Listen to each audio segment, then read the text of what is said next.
In 1971, Don McLean recorded a song called Vincent. It was a defense of the sanity of Dutch painter Vincent van Gogh, or Van Gogh, or Van Gogh, or Van Gogh, depending on where you're from and how far you want to deviate from the authentic American pronunciation. According to McLean, Van Gogh wasn't crazy, as most people think of crazy. He had some sort of mental illness that allowed him to see the world differently. But what Van Gogh saw wasn't wrong. He was seeing things that others couldn't see. And he tried to share his perspective through his paintings, but people didn't understand. In his short life, Van Gogh produced more than 2,000 paintings and drawings, but he only sold one of them. The world just wasn't interested in Van Gogh's works until after his death. He's now one of history's most famous painters, but McLean thinks that people are still missing the point. He talks to Van Gogh in his song and says, "Colors changing hue, morning fields of amber grain, weathered faces lined in pain, are soothed beneath the artist's loving hand. Now I understand what you tried to say to me, and how you suffered for your sanity, and how you tried to set them free. They would not listen, they did not know how. Perhaps they'll listen now." For years, I thought that McLean's song was a bunch of sentimental nonsense, mainly because Van Gogh was obviously insane. He chopped off his own ear and delivered it to a girl in a brothel. He experienced hallucinations. He was institutionalized. He ultimately committed suicide in a field. What sense does it make to say that he was suffering for his sanity? He was suffering from insanity. But some recent discoveries have forced me to rethink my view of Van Gogh, primarily discoveries about the ear incident. For decades, it's been suggested that Van Gogh didn't really cut off his ear. He only cut off a small piece of his ear, just the lobe. But researchers located drawings by a doctor who treated him, and he did cut off most of his ear. Part of the lobe was all that was left. There were also doubts about whether Van Gogh was the one who did the cutting. His friend Paul Gauguin, another artist, was proficient with the sword, and he and Van Gogh had gotten into a heated argument. Some have argued that Gauguin cut off Van Gogh's ear when Van Gogh charged him in a fit of rage. Van Gogh claimed that he remembered nothing about losing his ear, so there's precious little to go on. The key to solving the mystery of Van Gogh's ear may lie in the identity of the recipient. We've always known that Van Gogh wrapped his ear in newspaper and delivered it to a girl named Rachel at a local brothel. He handed it to her and said, "Guard this object carefully." Without knowing anything about Rachel, it was quite natural to suppose that she was a prostitute, that Van Gogh was in love with her, and that giving her his ear was the incredibly creepy love offering of a deranged and obsessed stalker. Fortunately, thanks to Bernadette Murphy, a researcher who sifted through documents to figure out who this Rachel was, we now know that she wasn't a prostitute. Her real name was Gabrielle. Rachel was a nickname. She was a 19-year-old farmer's daughter who worked as a maid in the brothel. She was working as a maid to pay off her medical debts. She had medical debts because she had been mauled by a rabid dog. Doctors had to cauterize her wounds with a hot iron to keep her from bleeding to death. Then they spent weeks treating her for rabies. So here's a girl with scars from the rabid dog and burns from the cauterization, cleaning brothels. People stare at her because she's disfigured. And Vincent van Gogh, the awkward painter who lives in the yellow house, chops off his ear and brings it to her. This is not, "Hey, I love you, let me chop off my ear and give it to you as a present." This is, "Hey, I see people staring at you. I'll give them something else to stare at. You're disfigured. Now I'm going to be disfigured with you." This isn't the act of a deranged stalker. This is an act of excessive compassion by a mentally unstable man. Van Gogh was extraordinarily sensitive to the suffering of other people. He was the opposite of me, which is why I find him fascinating. Too much empathy or too little empathy, either one drives you mad. But he was in no position to help this girl. He was broke. He couldn't pay her debts. He couldn't take away her scars. So he did the only thing he could. He suffered with her. I don't know if she got the message. Rachel trying to understand Van Gogh severing his ear may have paralleled people trying to understand his paintings. They would not listen, They did not know how. I should point out that there are non-crazy versions of what Van Gogh did. You can be perfectly sane and try to understand what someone is going through and try to enter into this person's suffering in order to help. My son Reed has a genetic muscle disease called myotubular myopathy. His muscles are extremely weak, too weak to walk or eat or breathe. So machines do a lot of the work. A machine pumps air through a tube in Reed's throat. It's called a trach tube. A few years ago, Reed started pulling the tube out, and that can lead to problems because it isn't always easy to get back in. So we would strap the trach tube to his neck, but he would manage to get the straps off and pull it out.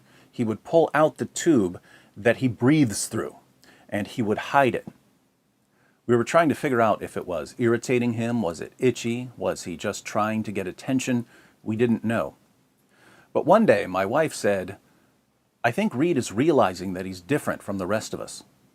Maybe he's pulling out his tube because he wants to be normal." Then my oldest son, Luke, proposed a solution. He said, "I don't want Reed to feel like he's different, so I think we should cut the inside tubes off of some old trachs and tie the trachs to our necks and wear them when we're around Reed so he'll think that it's normal." Proud father moment.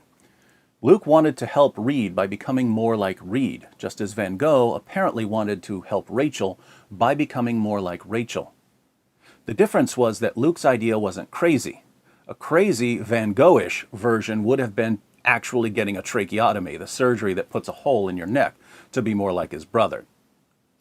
But why would it be crazy to chop off your ear to share the suffering of a disfigured girl, or to cut a hole in your neck to share the suffering of a disabled brother? Well, by nature, self-preservation is very high on our list of priorities. Our biological systems are geared towards it, and that's a good thing. It helps us survive. You can go against your self-preservation instinct in certain situations if something is important enough to you. A soldier can throw himself on a grenade to save his friends. A firefighter can run into a burning building to rescue people. But we wouldn't deliberately cause massive injuries to our bodies just to show compassion towards other people. Something in your head is dangerously out of balance if self-preservation goes out the window when you see someone suffering. And that's why we would say that Van Gogh was insane, at least at certain times. Notice, however, that it would be odd to fault someone for being too deeply affected by other people's suffering. We wouldn't say, "You care too much, what a dirtbag." It's good to be concerned about a girl's suffering. It's good to want to help. It's not Van Gogh being hyper-compassionate that troubles us. It's Van Gogh being periodically so unconcerned for his own safety that his compassion could completely overwhelm him and he would start chopping off parts of his own body. That's when we say that something has gone horribly wrong. There are two events in history that were such radical examples of someone laying aside his own status for the good of others that much of the world's population regards the events as utterly ridiculous or downright insane. The most disturbing part is that these events are put forward as the foundation of Christian ethics. In Philippians 2, the Apostle Paul says, "In your relationships with one another, have the same mindset as Christ Jesus, who, being in very nature God, did not consider equality with God something to be used to his own advantage. Rather, he made himself nothing by taking the very nature of a servant, being made in human likeness. And being found in appearance as a man, he humbled himself by becoming obedient to death, even death on a cross." What Paul says about Christ here, by the way, is an early Christian song. It's called the Carmen Christi, the hymn to Christ. If you'd like to know what the first generation of Christians sang during their worship, they sang this. They sang about Christ being in the form of God, being in very nature God, but not considering that equality with the Father, that glorified status, something he had to cling to. Instead, he lowered himself by taking on human nature, the nature of a servant. As a man, he humbled himself even further and was crucified. So the two instances of Christ laying aside his own status for the good of others are the incarnation, Christ entering our world, and the crucifixion, Christ facing not only the worst punishment the Roman Empire could come up with, but also the Father's wrath against our rebellion. And if you're not a Christian, both of those probably sound crazy. But they sound crazy to different people for different reasons. Muslims, for instance, find the idea of God entering creation to die for sins ridiculous because they have no concept of a God who would love them enough to do that sort of thing. Allah just isn't very loving, according to the Quran. Allah does not love those who exceed the limits. Allah does not love any ungrateful sinner. Allah does not love the unbelievers. Allah does not love the unjust. Allah does not love him who is proud. Obviously, if God doesn't love people very much, he isn't going to take the astonishing steps of entering creation and dying for their sins. The Christian God is too loving for Muslims to take seriously.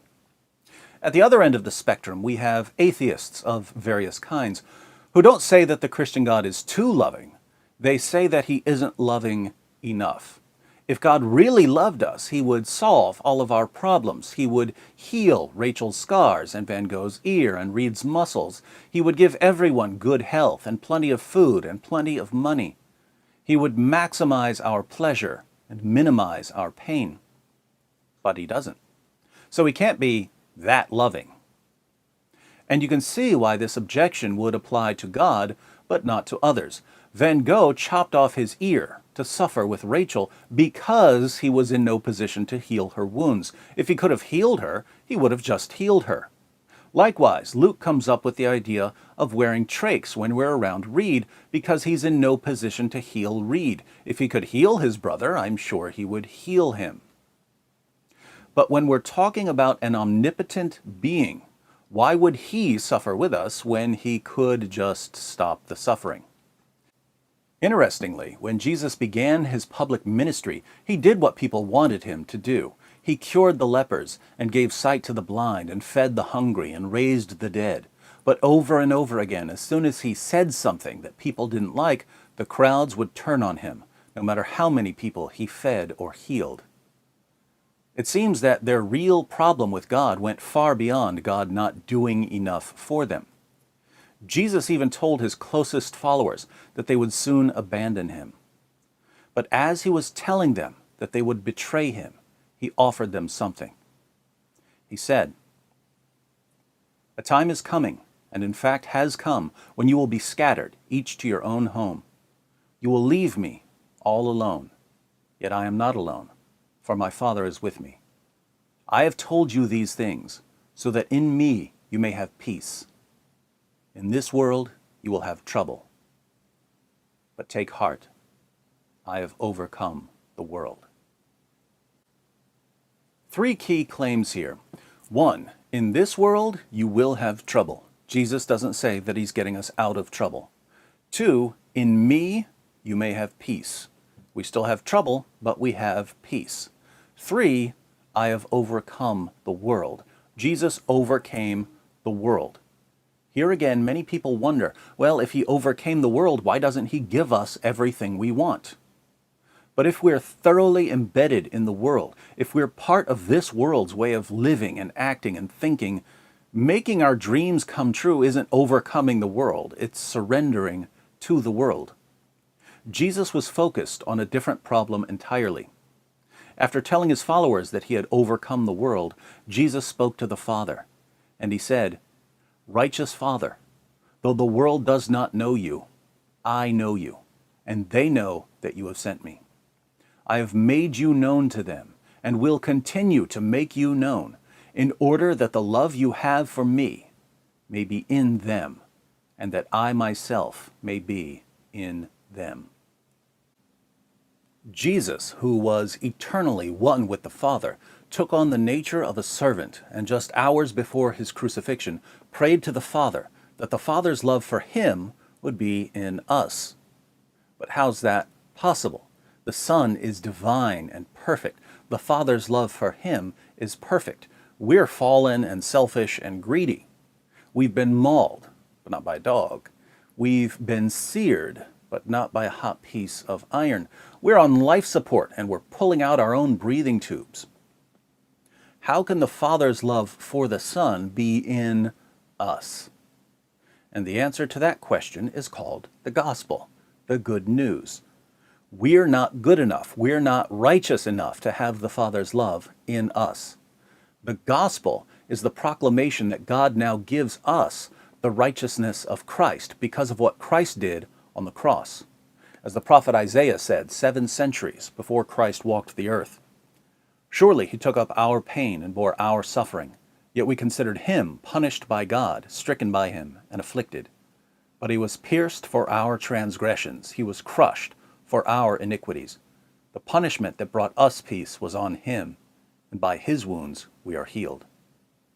We all, like sheep, have gone astray. Each of us has turned to our own way, and the Lord has laid on him the iniquity of us all. Because we have the righteousness of Christ, we can have the Father's love for the Son in us. As odd as all of this might sound to you, the early Christians absorbed this message, and once they became convinced that the Lord of creation loved them enough to enter creation and die for them, they found that they had peace, even in the midst of troubles. You could persecute them, they would rejoice. You could torture them, they would walk away praising God. You could feed them to lions, they would die singing songs about Christ. Experiencing the love of God caused them to see the world differently. They tried to share what they saw, but many people couldn't understand the view from the cross. As Jesus suffered on the cross, mocked by the crowds, he prayed, "Father, forgive them, for they do not know what they are doing." Very similar to Don McLean's words nearly 2,000 years later. They would not listen. They did not know how. Perhaps we'll listen now.